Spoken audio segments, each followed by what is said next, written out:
Our next speaker this morning is Kristen Ratan. Kristen is co-founder of the Collaborative Knowledge Foundation, which is building open source solutions to evolve how scholarship is created, produced, and reported. She has a 20-year history of working to accelerate advances in scholarly communications, most recently holding leadership positions at the Public Library of Science, PLOS, and Highwire Press.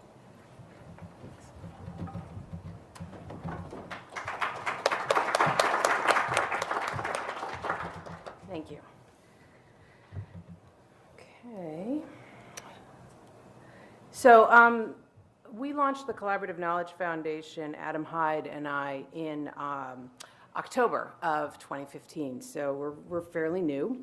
And our goal is to build open source tools that will improve the way knowledge is produced and shared, and ultimately improve research output. And I'll talk a little bit more about what I mean on that. But first, I want to talk about collaboration and why it matters, and how it differs from other things that we do all the time. And we frequently use the word collaboration when in fact we mean things like cooperation, or just a generic sense of working together. We're all in this room working together, but we're not actually yet collaborating, and so there's a difference there.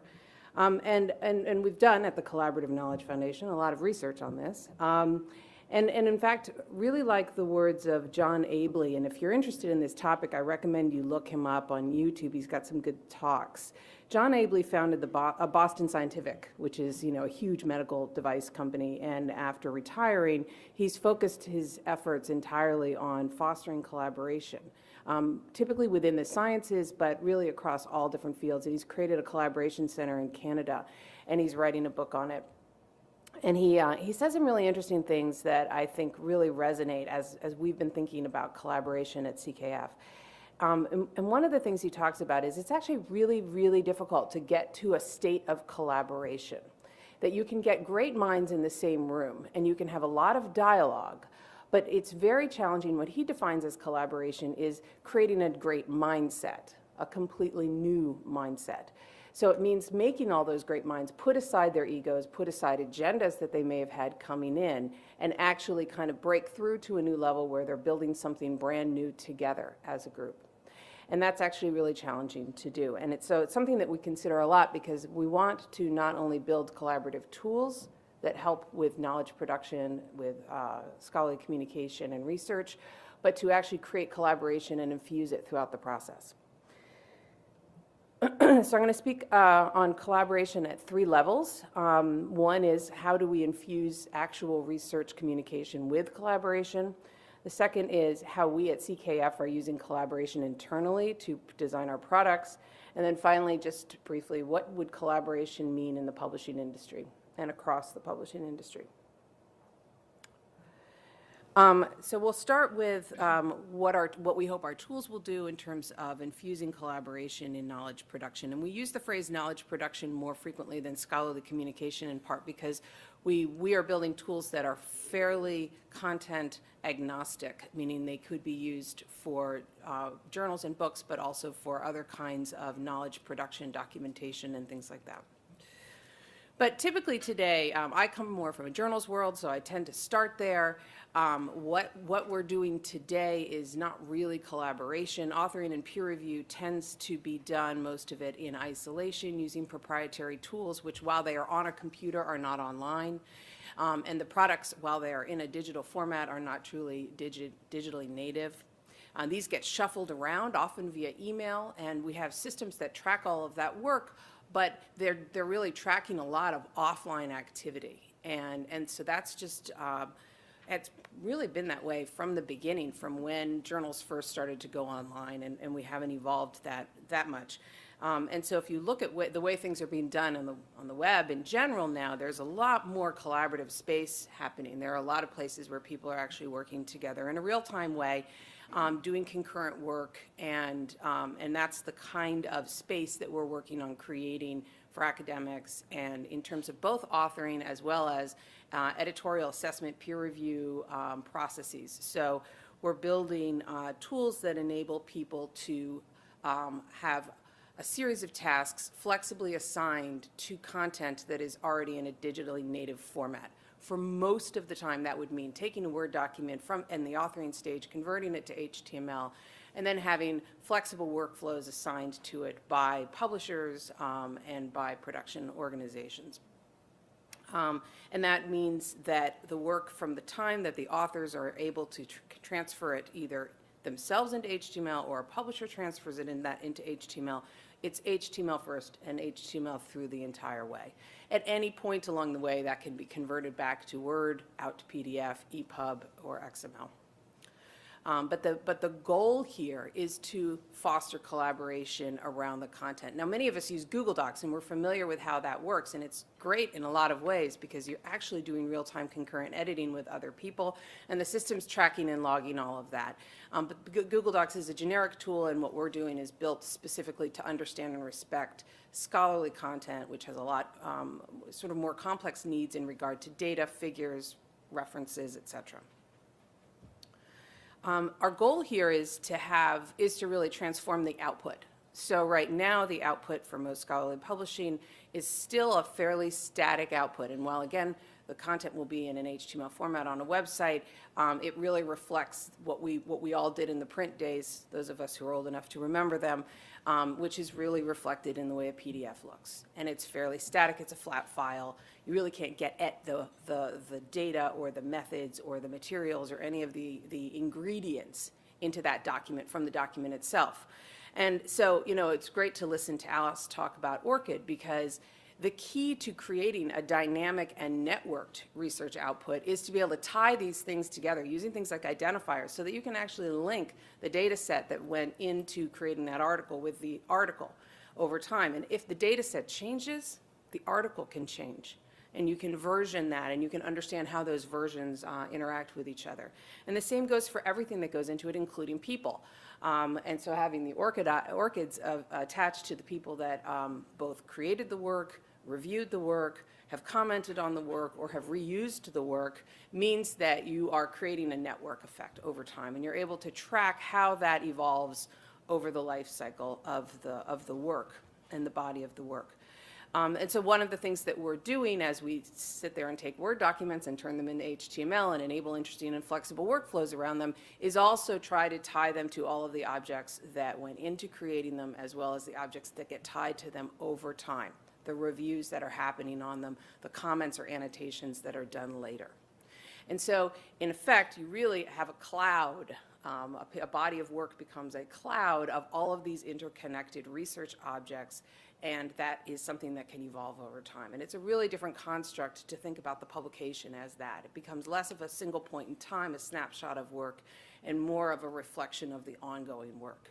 And there's no reason why that needs to change. Some of the mechanisms that we use to understand impact, like citation, you can have serial citation, you can have citation of versioning over time that gets tied up together. And that's actually happening a lot in the data world right now. And I'd like to see us bring that into the publishing world. So the result here is an increased in integrity, transparency, and speed of scholarly communication.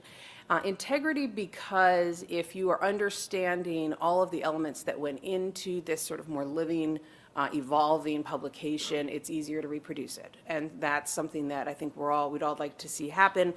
And if we are creating something in order to be reproduced, it's going to help, obviously, with that effort moving forward. So understanding the relationship between a publication and all of the ingredients and all of the work that went into it will improve that. Transparency, because if you're working with tools and systems that are actually where all of the work is being done within that environment, you're actually able to see it all at the end. You can track it. You can understand who did what, when, and how. And in the publishing world that I've lived in, for the most part, we've done an enormous amount of work outside of whatever systems we're using, because they just don't reflect all the work that we needed to do. And that work is typically not available to be reported on or understood later in time. And that was a challenge as a publisher, to be able to even understand our own processes and figure out how to improve them. But it's a challenge, too, if you're trying to track and understand how peer review is working across an industry and things like that. So that greater transparency, I think, could be really valuable. And then, of course, speed. I mean, if we can reduce the time to publication by months, that would speed up science scholarship, and I think everybody can understand why that's a good idea. So that's sort of the goal behind the tools that we're building, infusing collaboration into those tools, infusing interconnectedness through the use of IDs and other kinds of infrastructure that will help us track and understand that. We believe will ultimately improve research output. Okay, so how we're doing this. We're trying to drink our own Kool-Aid and actually infuse our own processes internally at CKF with collaboration. So what that means is collaborative product design, which is sort of taking some of the principles of agile development and applying them to the requirements gathering, stakeholder input that goes into developing products. So we think the critical ingredients are the who, the team that you use to do this, the how, which is really the methodology, and then the goal is what are you building and how does it reflect that collaboration. So we've had a couple of events, one large event in December where we got stakeholders together to help us decide really, as we had just recently launched, what is CKF building? What is the extent to the technology that we're trying to provide, and how do we do that? And the key there we felt was as diverse a group of stakeholders as we could collect up in the time we had. And that was publishers, it was other platform providers, people who might see what we're building as potentially competitive to them, and we wanted to help understand how they could use our technology. And I'll talk a little more about that when I get to the final area about how we collaborate across the industry.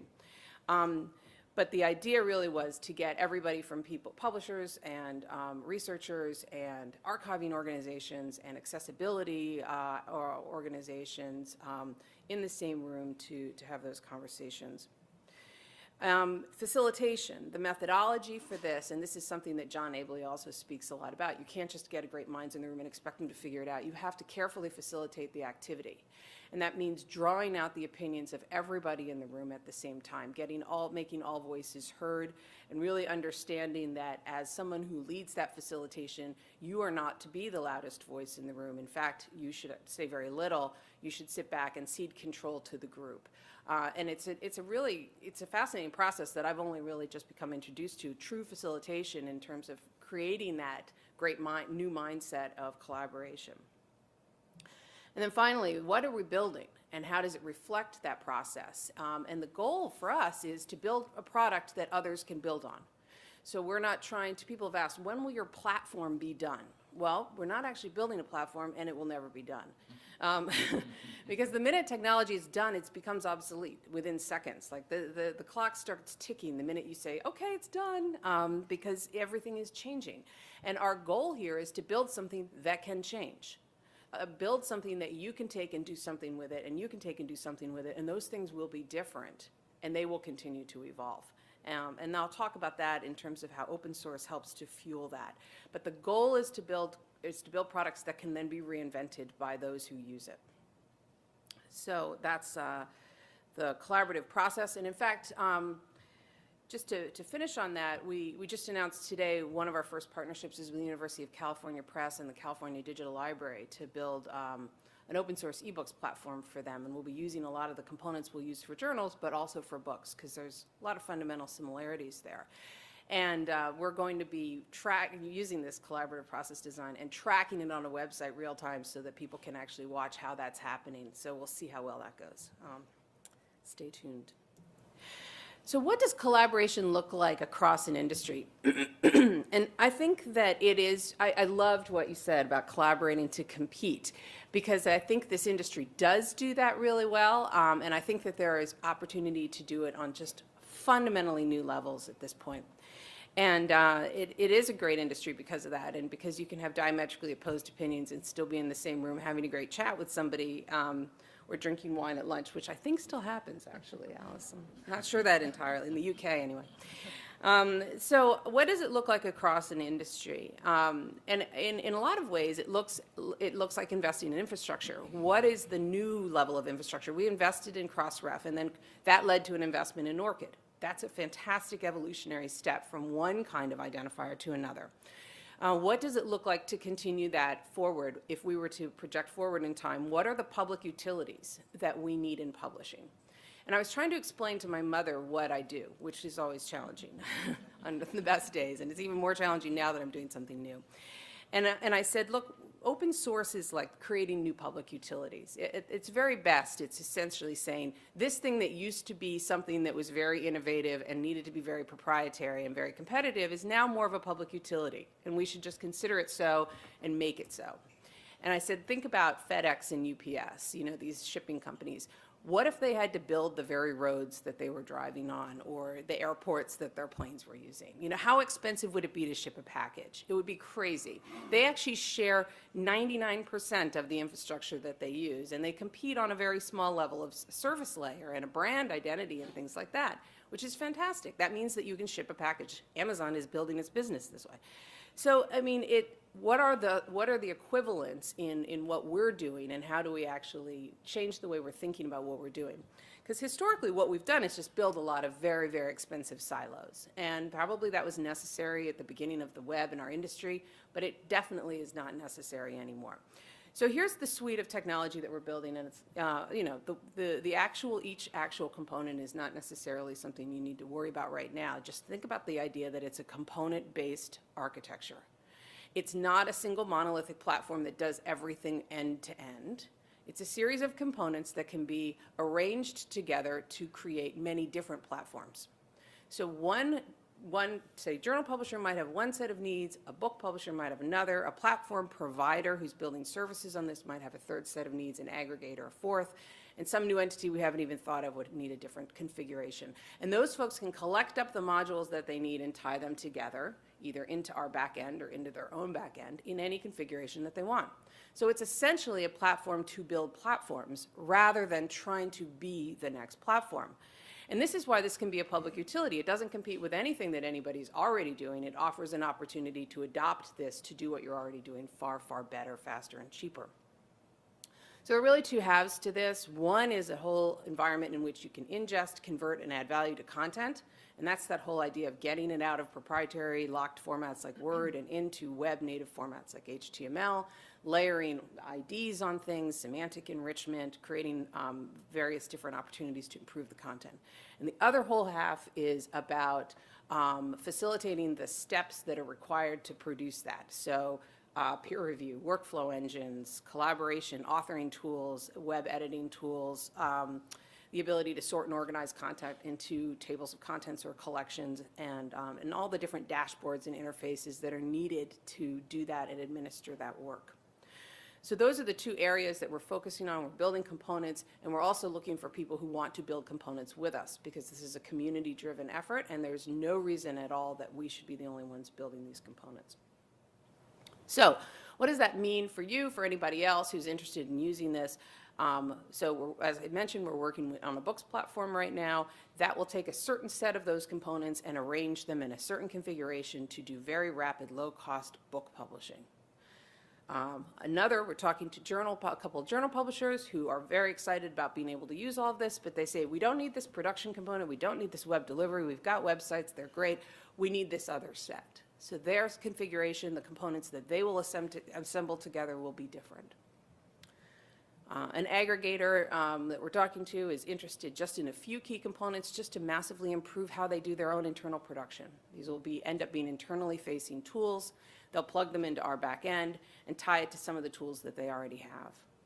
So these components really become interoperable elements that improve a function, and they can be used as standalone. Somebody may just want to use this web editor, which is kind of like Google Docs for scholarly publishing, and that's all they need. And they can take that component and embed it in their existing environment. Somebody else may want the entire suite.